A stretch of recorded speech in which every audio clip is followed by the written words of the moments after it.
네, 이번 시간은요, 나머지 우리 고객관리 실무론의 문제들을 한번 풀어보도록 할게요. 우리 앞에서는 되게 속도 빨리빨리 문제 풀었잖아요. 남은 문제들도 여러분들 아주 쉽게, 빠르게 풀 수 있을 거라고 확신이 듭니다. 그래서 중요한 건 뭐다? 우리 CS 리더스 관리사 점수를 또 획득을 하고, 이제 합격으로 가기 위해서가 정말 중요하죠. 합격을 하느냐, 가 중요하기 때문에 여기에서 충분히 여러분들 쉽게 문제를 풀 수 있고 시간 확보가 가능하십니다. 그래서 제가 권유를 해드리는 건 뭐냐, 우리 3가지 챕터가 있잖아요. 그러면 가장 마지막 챕터를 먼저 푸는 거예요. 왜냐하면 쉬운 내용들로 구성이 되어 있기 때문에. 그럼 이제 빨리 풀 수가 있겠죠. 그럼 나머지 시간 확보를 좀 하시고 난 다음에 챕터 1 또는 챕터 2로 돌아가신 다음에 문제를 푸시게 된다면 좀 더 여유롭게 우리가 문제를 풀 수가 있고 점수 확보를 하기도 쉽다라는 거죠. 아시겠죠? 이 점 꼭 유의하시고 챕터 3에서 점수를 좀 최대 많이 가지고 가시길 바라겠습니다. 그럼 이어서 우리 문제 풀어보도록 할게요. 78번 문제입니다. 자, 78번 다음 중 파워포인트 자료 제작할 때 유의점이 아닌 거를 찾아라는 거죠.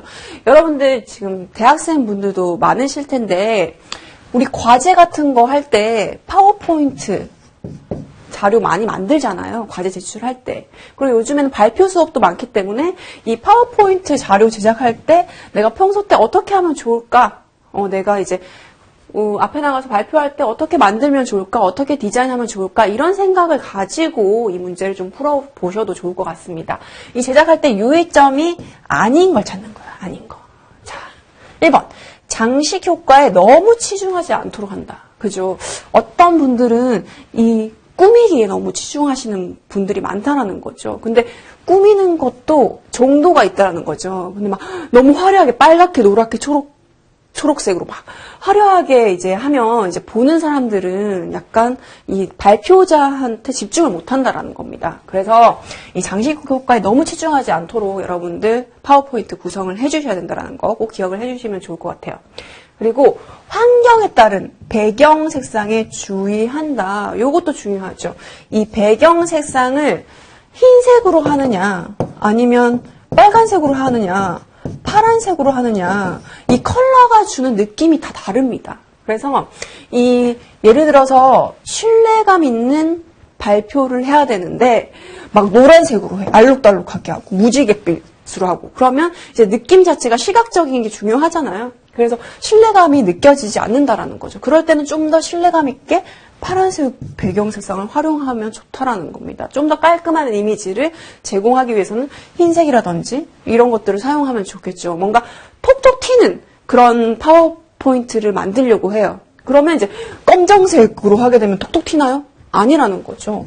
약간 노란색, 밝은색, 파스텔 톤 뭐 이런 것들로 이제 활용을 할 수 있다는 겁니다. 그래서 내가 어떤 목적을 가지고 프레젠테이션을 하냐에 따라서 이 파워포인트 컬러 선택도 달라질 수 있다라는 거를 기억을 해 주시면 좋을 것 같아요. 자, 이것도 많은 내용. 3번. 여백은 최대한 없앤다? 여러분들 다 아시죠? 여백의 미 얼마나 중요합니까? 예를 들어서 지금 여러분들 화면으로 CS 리더스 강의 듣고 계신데 이 화면 자체가 흰색이 전혀 없어. 막 검정색으로 이제 글자 사이도 이제 따닥따닥따닥 붙어 있고 하게 된다면 너무 복잡하죠. 화면을 제대로 볼 수가 없다라는 거죠. 지금 제가 빨간색으로 이렇게 막 표시를 막 해줘서 여백의 미를 점점 없애고 있죠. 그러면 더 시각적인 효과가 줄어들 수밖에 없겠죠. 그죠? 그래서 여백은 최대한 없애는 게 아니라 최대한 살린다. 여백의 미를 살린다라고 꼭 기억을 해주셔야 될 것 같습니다. 그래서 유의점이 아닌 것은 몇 번? 3번 나왔습니다. 자, 4번. 도해를 사용하여서 시각적으로 이해하기 쉽도록 제작한다. 맞죠? 도해 뭐예요? 네모표, 삼각형, 동그라미 이런 걸로 간략하게 키워드만 적어서 PPT를 제작하는 것과 글자로 빼곡하게 PPT를 제작하는 것은 차이가 있다라는 거죠. 여러분들은 어떤 게 더 쉽게 인지를 할 수 있나요?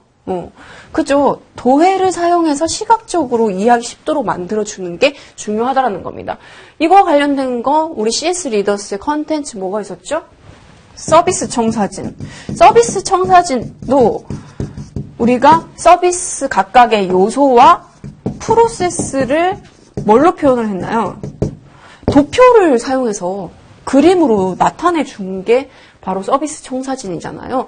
마찬가지. 그래서 우리가 서비스 청사진 하나만 봤을 때, 각 요소들이 이런 문제점이 있었구나. 이런 실패 가능점이 있었구나.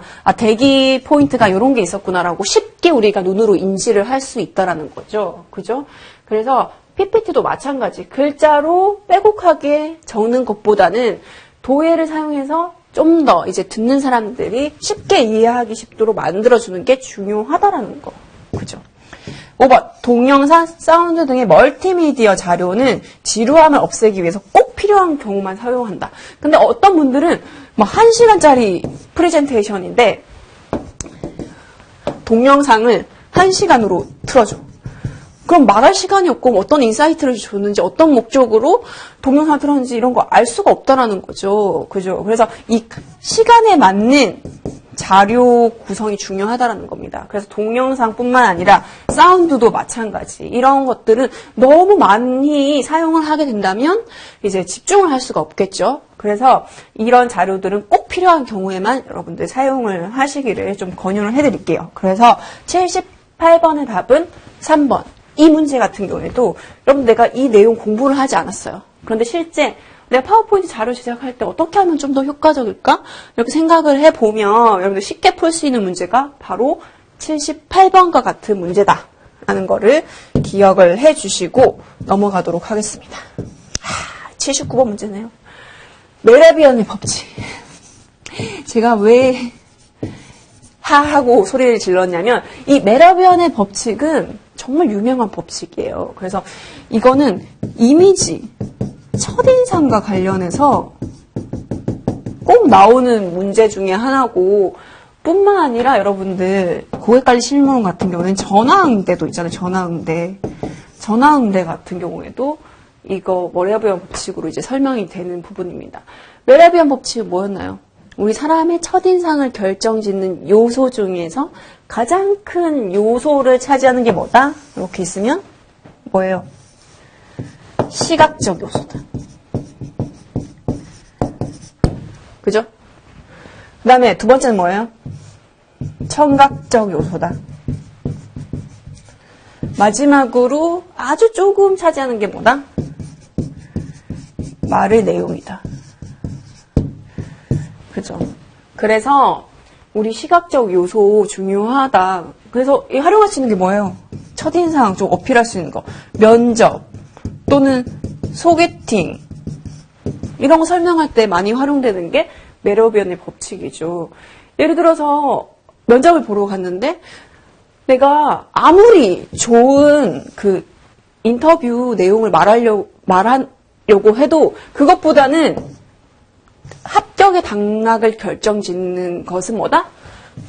어떤 표정과 어떤 복장과 어떤 행동을 하는지가 더 중요하다는 겁니다. 그래서 면접 볼 때 중요한 것은 우리 시각적 요소를 어떻게 하면 더 강화시킬 것인가. 왜냐하면 첫인상을 결정하는 거기 때문에 내가 아무리 일을 잘하는지 못하는지 이걸 알 수 있어요? 면접관이? 모른다는 거죠. 그래서 딱 짧은 시간에 이 면접관을 사로잡기 위해서는 시각적인 요소를 강화시킬 필요가 있다는 거고, 두 번째로는 청각적.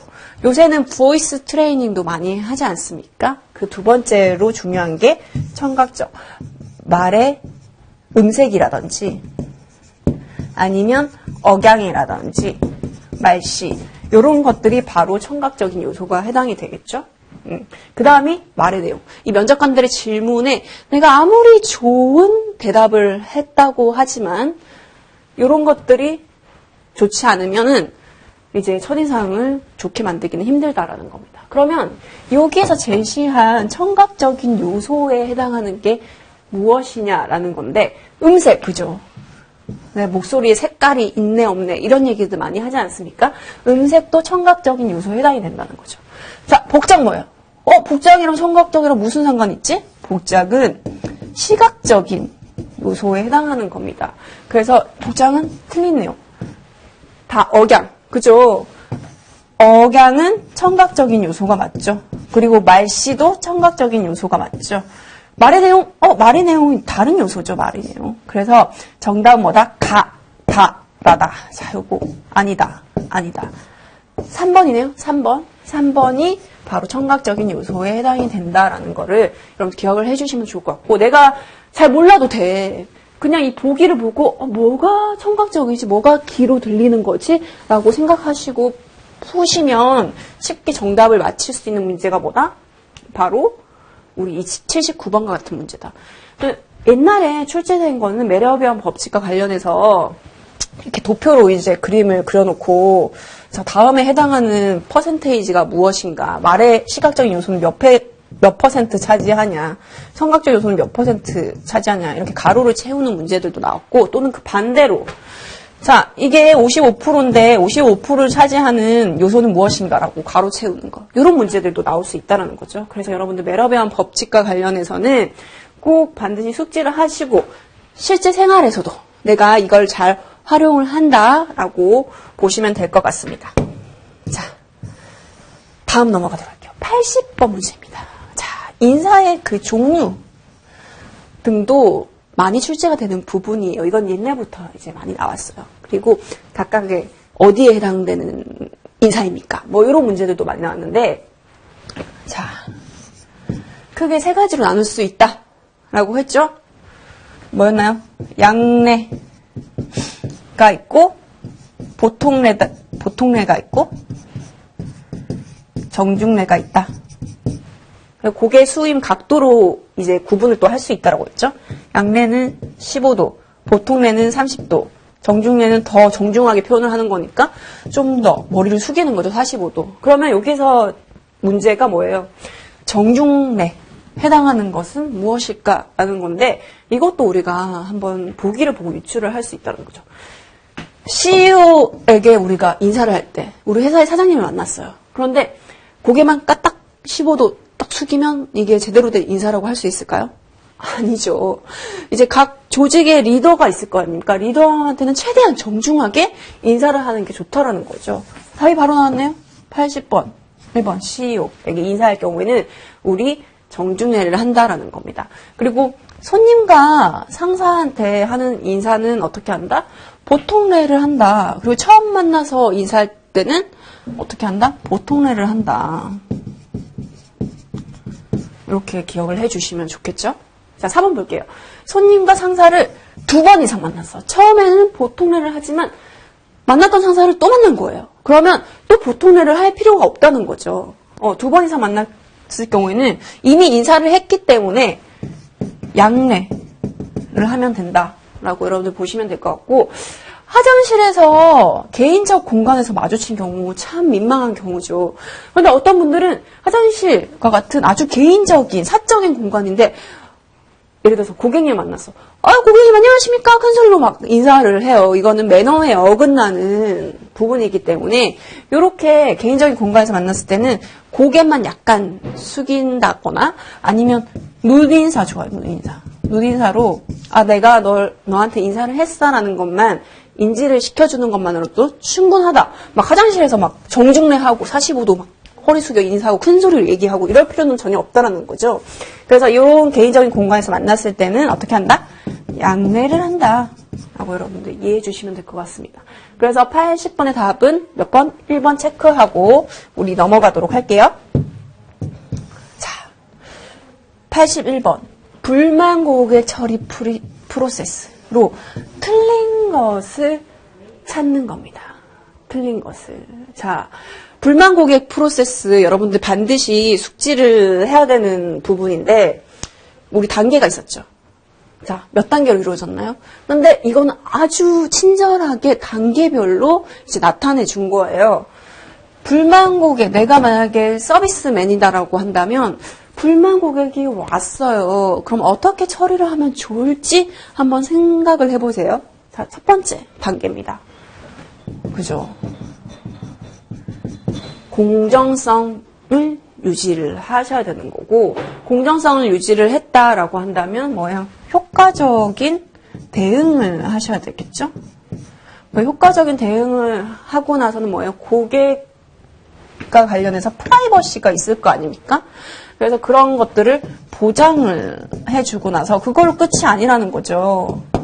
이 불만 고객은 얼마나 소중한 고객입니까? 기업의 입장에서. 왜냐하면 불만 고객이 실질적으로 이제 기업이 제대로 이제 응대를 해주게 된다면 재구매할 확률이 불만을 가지지 않는 고객보다는 훨씬 더 높다라는 연구 결과가 있다는 거 여러분들 다 아시죠? 그래서 이 소중한 고객이기 때문에 관리를 해주셔야 된다는 거. 그래서 이 1단계, 2단계, 3단계, 4단계 순서대로 꼭 숙지를 해주셔야 된다. 근데 상사 위임, 물론 불만이 생겼을 때 내가 처리를 하기 힘든 경우 있을 수가 있겠죠. 그럴 때 상사가 처리할 수 있도록 할 수는 있지만 이 단계 프로세스로는 적절하지 않은 내용이다. 그래서 다음 뭐다? 5번이다. 라고 여러분들 기억을 해주시면 될 것 같습니다. 뭐 문제가 유형이 바뀌게 된다면 다음을 자, 불만 고객 처리 프로세스대로 나열하시오. 순서대로 나열하시오. 아니면 가로 안에 뭐 2단계에 해당되는 내용을 찾으시오. 이런 게 있을 수가 있겠죠. 그래서 그런 문제 유형들은 여러분들 한번 파악을 하시고 내가 요 불만 고객과 관련해서는 반드시 점수 확보를 한다라고 여러분들 생각을 해주시면 좋겠네요. 자, 다음 문제 풀어보도록 할게요. 전화응대도 우리가 스마트폰 다 가지고 있으시잖아요. 스마트폰. 지금 뭐 포노 사피엔스 시대다 이런 얘기들도 많이 하는데 전화랑은 떼려고 해도 뗄 수가 없는 시대에 살고 있죠. 그래서 내가 전화응대와 관련한 매너를 잘 숙지하고 있으면 정말 좋다라는 거고, 실제로 내가 기업에 입사를 하거나 아니면 지금 그 회사원일지라도 이 전화응대 매너만 잘 갖추게 된다면 우리는 매너 좋은 사람으로 평가될 수 있다는 거죠. 왜냐하면 미팅으로 이제 고객을 만나는 확률보다는 전화를 통해서 만나는 확률이 더 커지고 있고, 코로나 시대로 인해서 어때요? 언택트 시대가 되었기 때문에 실제로 대면하는 것보다는 이렇게 전화나 아니면 온라인으로 고객들을 만나는 확률이 더 많아졌죠. 그렇기 때문에 여러분 비대면 응대는 여러분들 일상생활에서 내가 어떻게 적용하면 되지라고 생각을 하시고 문제를 좀 풀어보시면 좋을 것 같네요. 자, 전화응대 시에 유의사항으로 가장 거리가 먼 것을 찾는 거예요. 자, 고객이 말하는 속도에 맞추어서 고객과 일치감을 형성하는 것이 좋다. 그죠? 고객이 천천히 말해요. 근데 내가 너무 속사포처럼 빨리 말해요. 그러면 미스매칭이 돼버리는 거예요. 그러면 고객이 느꼈을 때는 나에 대해서 공감을 제대로 하지 않네? 나랑 좀 거리가 있는 사람이네? 이렇게 생각할 수 있다는 거죠. 그래서 공감 얼마나 중요합니까? 공감. 그래서 공감대를 형성하기 위한 방법 중에 하나로 말의 속도를 맞출 것이라는 게 있거든요. 그래서 이렇게 해서 고객과의 일치감을 형성하는 것이 좋다. 그러면 고객과의 거리감이 좀 더 줄어들 수가 있겠죠. 자, 두 번째 문제. 고객의 욕구를 충족시키지 못했을 때는 최선을 다해서 차선책 대안을 제시하는 것이 좋다라는 거죠. 어떤 고객의 니즈가 있을 거잖아요. 그런데 그거를 내가 충족시키지 못해요. 또는 회사의 제도, 정책으로 인해서 내가 해줄 수 없는 거예요. 그러면 고객님 안 됩니다. 이런 것보다는 최선을 다해서 고객님 우리 정책은 요러하지만 다른 방법들이 있거든요. 라고 해서 알려주게 된다면 더 좋겠죠. 그죠? 그리고 전화응대할 때 메모장 반드시 필수로 여러분들 가지고 있어야 되죠. 왜냐하면 기억력에 한계가 있기 때문에 우리 기억을 다 못해. 물론 회사나 우리 핸드폰 기능에 그 녹음 기능이 있으면 좋겠지만 없는 것들도 많잖아요. 그래서 중요한 내용을 내가 놓칠 수가 있기 때문에 메모하는 습관을 가지고 중요한 사항은 반복적으로 복창 확인하는 게 중요하다는 겁니다. 4번. 상대방의 말을 가로채거나 혼자서만 말하지 않도록 주의해야 된다. 이런 친구도 있잖아요. 내가 막 말을 막 하고 있는데 그거 아니고 탁 스탑. 자기 말만 막 해. 그럼 어떤가요? 이 친구 멀리 해야 되겠다. 이런 생각 가지지 않나요? 저만 가지나요? 그죠? 상대방의 말을 막 가로채 혼자서만 계속 말을 해. 얼마나 안 좋은 매너입니까? 그래서 최대한 상대방의 말을 주의 깊게 들어주는 게 중요하다는 겁니다. 5번. 고객이 이해하기 어려운 전문 용어를 사용한다. 이거는 아닌 거죠. 최대한 고객의 관점에서, 고객의 입장에서 전문 용어가 아닌 최대한 쉬운 단어 표현으로 얘기를 해주는 게 좋다라는 겁니다. 여러분들 예를 들어서 뭐 핸드폰을 사러 갔어요. 핸드폰을 사러 갔는데 판매하는 사람이 고객님 이 핸드폰은요 듀얼 코어고요. CPU가 어쩌고 저쩌고 이러면 이해하기 쉽나요? 이해하기 어렵다는 거죠. 최대한 이런 용어들을 고객의 입장에서 쉽게 풀이해주는 게 좋다라는 겁니다. 그래서 82번의 답은 몇 번? 5번이다. 자, 83번 보도록 할게요. 콜센터의 업무 성격에 따른 분류 중 아웃바운드 콜 서비스의 활용 사례가 아닌 것은? 이 문제 어디서 본 것 같지 않나요? 그죠? 예전에 우리 풀었죠. 아웃바운드, 반대, 인바운드. 활용 사례들 다 기억하시죠? 자, 아웃바운드. 이제 콜센터에서 어디로 전화 거는 거? 고객한테 전화 거는 거.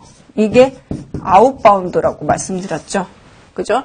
여러분들 다 받아본 기억 있으실 거예요. 해피콜. 그죠? 상품이나 서비스 이용하고 난 다음에 이제 만족했는지 불편한 점이 없는지 이런 거 확인하는 전화. 그리고 이탈 고객을 방지하기 위해서 전화하는 거. 예를 들어서 내가 어떤 상품 서비스를 해지를 했어요. 해지를 했으면 그 관련 회사에서 전화가 오죠. 고객님 왜 해지하셨을까요? 혹시 어떤 점이 불편하셨나요? 그러면 저희가 서비스 지금 이벤트 하고 있는데 무료로 사용할 수 있도록 해드릴게요. 이런 전화 받아보셨죠? 그게 바로 이탈 고객 방지라고 할 수가 있겠고, 구매 유도. 아웃바운드 콜 서비스가 적극적인 행위라고 했잖아요. 그래서, 고객님, 저희 이번에 새로운 신상품이 이제 출시가 됐는데요.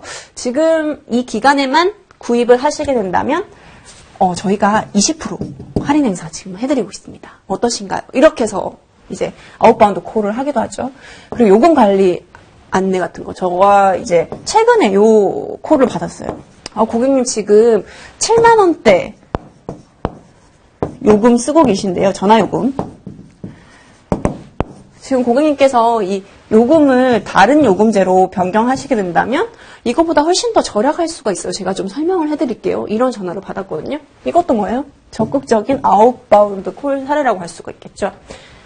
AS 접수는 반대인 개념. 그죠? 인바운드. 기억나시죠? 똑같은 문제네요. 내가 고장이 났어요. 그럼 AS 접수 센터가 어디인지, 그리고 AS 받을 때 비용은 얼마나 드는지, 소요 기간은 얼마나 되는지, 이런 것들을 확인하기 위해서 우리가 관련 센터에 전화를 걸잖아요. 이거는 반대로 고객이 센터에 전화를 거는 인바운드의 활용 사례라고 볼 수가 있겠죠. 그래서 83번의 사례, 답은 뭐다? 5번이다. 이것도 쉽게 푸셨을 거라고 생각이 됩니다. 자, 84번 문제 풀어보도록 할게요. 혹실드가 제시한 감정노동의 유형 중 다음 설명에 속하는 게 무엇이냐라는 건데, 자, 감정노동의 유형 뭐가 있었나요? 두 가지 기억나시죠? 표면 행위가 있었고 내면 행위가 있었죠. 자, 지문을 한번 읽어보도록 할게요. 자신의 감정을 기업에서 원하는 기준에 맞추어서 스스로 변화시켜 나간대요. 그래서 뭐예요? 적극적인 행위가 될 수 있도록 만드는 거. 뭐예요? 이 두 개, 표면 행위와 내면 행위 중에서 뭔 것 같아요? 네, 답은 내면 행위가 되겠죠. 그 반대의 개념은 뭐다? 표면 행위. 이제 기업에서 원하는 기준과 내 감정 자체가 좀 더 계속 충돌이 일어나는 거. 그게 반대의 개념이죠. 그래서 84번의 답은 2번이 되겠습니다. 자, 이것도 어렵지 않죠? 예전에 풀었었죠? 이 문제, 똑같은 문제 나왔죠? 자, 85번 풀어보도록 할게요. 콜센터 업무 수행을 위한 스크립트 진행 과정에 대한 설명으로 틀린 걸 찾는 거예요. 틀린 거. 자, 도입 단계, 처음 단계에 회사와 상담원을 소개를 하고 첫인사를 한다. 이게 맞는 내용 같은데. 이거 틀리신 분들 좀 있을 거라고 생각이 드는데, 맞는 내용이긴 한데, 순서가 약간 잘못됐죠. 여러분 한번 생각해 보세요. 콜센터에서 전화를 할 때 보통 자기 소개부터 먼저 하나요? 아니라는 거죠. 뭐부터 먼저 해요? 인사부터 먼저 하잖아요. 인사한 다음에 안녕하세요 고객님이라고 인사를 한 다음에 자기 소개. 저는 누구누구 회사의 누구누구입니다. 라고 소개를 하죠. 요거 순서가 바뀐 거죠. 다 바뀐 거. 이렇게 꼬아서 내는 문제들도 간혹가다 있습니다. 그래서 85번의 답은 1번이라는 겁니다. 자, 2번. 고객에 대한 정보를 토대로 상황에 맞는 상품을 제안하거나 고객에 맞는 정보를 제공해주는 것이 상담의 주요 포인트죠. 맞죠? 내가 가지고 있는 정보가 있을 거 아닙니까? 그러면 고객들마다 상황 자체가 다를 수가 있겠죠. 저 같은 고객들은요, 저가의 상품을 상당히 좋아하는 거죠. 그러면 이 기업들이 가지고 있는 데이터가 있을 거 아닙니까? 백서연이라는 고객은 저가 상품을 되게 좋아하는구나. 그럼 거기에 맞는 상품들을 좀 추천해주면 이 고객이 구입할 의향이 커지겠구나. 만족할 경우가 더 높아지겠구나. 이렇게 계산할 수가 있겠죠. 고객에 맞는 정보를 제공을 해주는 게 상담의 주요 포인트죠. 맞습니다. 3번. 통화의 상대방이 본인이 맞는지 반드시 확인하고 난 다음에 계속 상담을 진행해야 된다. 이 맞죠. 통화를 하는데 내가 A라는 고객한테 전화를 걸었어야 되는데 B라는 고객한테 잘못 전화를 건 거예요. 그럴 수 있잖아요. 사람인지라 실수를 할 수 있다는 거예요. 고객 리스트가 얼마나 많겠습니까? 그런데 이제 내가 착각을 한 거예요. 그런데 이 고객들마다의 특성이 다르잖아요. 앞에서 뭐예요? 고객 정보를 토대로 상황에 맞는 상품을 제안해야 되는데 A라는 A라는 고객이 저가의 상품을 좋아하고 극단적인 표현으로 자 B라는 사람은 고가의 상품을 좋아하는데 이걸 잘못한 거예요. 그래서 나는 A한테 전화했는데 B라는 사람한테 이제 전화가 간 거죠. 잘못할 수 있잖아요. 그래서 반드시 A 고객님 맞습니까? 또는 B 고객 맞습니까? 라고 확인하는 절차를 가져야지 좀 더 정확한 상담이 가능하다는 거죠. 맞죠? 4번. 상품에 대해서 직접적 설명보다는 고객에 대한 서비스를 강조해서 접근하는 것이 유리하다는 겁니다. 이건 세일즈 기법 중에 하나인데 고객을 좀 설득시키고 좀 판매율을 높이기 위해서는 이 상품에 대한 가치, 혜택에 대한 설명보다는 이 고객에 맞춰서 고객이 너가 이런 혜택을 가져갈 수 있어. 이익을 좀 제시를 해주고 설명을 해주게 된다면 설득할 수 있다는 겁니다. 그래서 상품보다는 고객한테 맞추는 거 맞죠? 5번. 고객의 반론이 있을 경우에는 이에 대비한 자료를 미리 준비하여 극복한다. 세일즈 할 때 얼마나 중요합니까? 반론 극복. 고객이 이런 반론을 제시할 수가 있죠? 이거 아닌 것 같은데요? 이거보다는 다른 게 훨씬 더 좋은 것 같은데요? 이런 반론에 대한 스크립트, 시나리오, A, B, C 등을 가지고 있어야지 내가 좀 더 적절하게 당황하지 않고 응대할 수 있다는 거 꼭 기억을 해주시면 좋을 것 같아요. 그래서 85번의 답은 1번. 자, 86번. 우리나라 콜센터의 특징과 관련하여 다음 내용에 해당하는 게 무엇이냐. 이 문제도 최근에 출시된 문제 중에 하나죠. 콜센터 조직의 특성 여러 가지가 있겠죠. 사례를 한번 볼게요. 특정한 사람에게만 알려준 정보가 대부분의 상담원들에게 재빠르게 전파되는 현상을 말한다. 그죠? 뭐예요?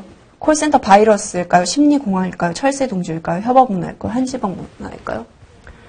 뭔가 빠르게 계속 전파돼요. 최근에 코로나 바이러스 얼마나 빠르게 전파되었습니까? 그죠? 영화 같은 일이 벌어졌죠. 콜센터에서도 어떤 한 사람한테 알려줬는데 계속 다 입소문이 빠르게 퍼지는 거예요. 콜센터 바이러스에 대한 설명이라는 거 기억을 해주시면 좋을 것 같아요. 나머지 심리공황과 철새 동지와 관련된 내용도 여러분 다 알고 계시죠? 교재 한번 확인해 보시면 좋을 것 같네요. 자, 87번. 고객을 화나게 하는 7가지 태도 중에서 진심 어린 마음 없이 인사나 응대, 답변이 기계적이에요. 기계적이고 반복적으로 고객을 대하는 태도를 의미하는 것이 무시일까요? 아니죠. 고객을 무시하는 거. 냉담일까요? 아니죠. 거만한 태도일까요? 4번. 경직화와 관련된 거네요. 그죠? 기계적 응대. 뭔가 경직이 되었죠? 그죠? 규정이 제일이다. 이런 태도 아니잖아요. 그래서 87번의 답은 4번이다. 라고 체크하시고 이제 넘어가시면 될 것 같습니다. 자, 88번. 데이와 랜던이 제시한 불만족에 대한 소비자의 반응에서 소비자의 공적 반응을 찾는 거예요. 소비자의 반응이 공적 반응이 있었고 또 뭐가 있었죠? 사적 반응이 있었죠. 여기서 환불, 공적 반응 맞죠? 보상, 공적으로 반응을 하는 거예요. 손해배상 요구할 수 있고 불매운동을 할 수 있죠. 부정적인 구조는 뭐다? 공적이라기보다는 사적인 반응에 해당이 된다. 그래서 88번의 답은 몇 번? 5번이다. 라고 체크하시고 여러분 넘어가시면 될 것 같아요. 이것도 쉬운 문제 중에 하나죠. 자, 최근에 요런 문제들이 좀 많이 출제가 되고 있죠. 교재는 없지만 상식선에서 내가 다양한 사회의 흐름 이런 거에 대해서 좀 관심을 가지고 있는가 볼까요? 사업자의 서비스 가입자당 평균 수익을 뜻하는 용어 주로 통신 서비스 사업 지표로 많이 활용이 된대요. 통신과 관련된 용어를 찾아보는 건데 CRM 알겠어. 고객 관계 관리. C 알겠어. 고객 경험. CD는 뭐지? 뭐 채권 금리와 관련된 건가? CS 고객 만족과 관련된 거죠. 그럼 내가 알프라는 걸 몰라도 풀 수 있다는 거죠. 내가 알고 있는 것들이기 때문에. 그래서 통신사에서 주로 활용되는 게 바로 알프라는 영어라는 거 여러분들 기억하시고 넘어가시면 될 것 같아요. 자, 마지막입니다. 자, 힘내시고 마지막 문제 한번 풀어보도록 할게요. 자, 다음 사례와 관련된 감정 노동으로 인한 직무 스트레스 대처법이 무엇이냐. 이거와 비슷한 문제 여러분들 풀어보셨죠? 고객의 심한 욕설과 폭언을 듣고 침착하게 상담을 마친 후에 마음속으로 어떤 생각을 한다? 나는 지금 연극을 하고 있어. 잠시 일 때문에 다른 사람이 되어 있는 거야. 그죠? 일이랑 나랑 다른 거야. 라고 분리시켜서 생각하는 거죠. 그래서 90번의 답은 1번이다. 라고 여러분들 체크하시고 넘어가시면 될 것 같습니다. 자, 여기까지 우리 고객관리 실무론과 관련된 문제를 풀어보셨습니다. 여러분들 많이 맞추셨나요? 틀리신 문제들은 반드시 따로 정리를 하신 다음에 교재를 다시 한 번 더 확인해 보시면 좋을 것 같습니다. 자, 고생 많으셨습니다.